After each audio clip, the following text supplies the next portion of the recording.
Samantala, pinagbabaril ang isang lalaking 19 anyo sa Commonwealth Avenue, Quezon City. Nakatakas ang tatlong salarin at hindi rin naplakahan ang ginamit nilang motorsiklo.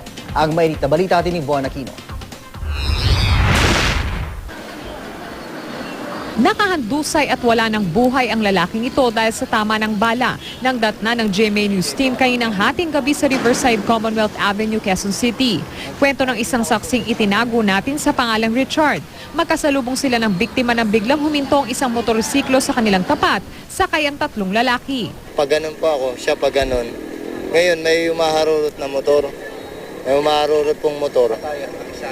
Tapos may narinig na lang po ako na putok na mga apat na bigla na lang po ako napadapa. Matapos pagbabarili ng tatlong suspect ang biktimang kinilalang si Kevin Aquino.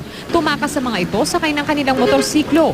Ang 19 anyos na si Aquino na isang magkakatay ng manok sa may Commonwealth Market.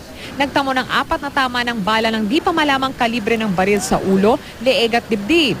Ayon sa kanyang live-in partner na si Rose Caluway na mahigit isang buwang buntis, wala naman daw nababanggit na problema o kaalitan man lang sa kanya ang biktima.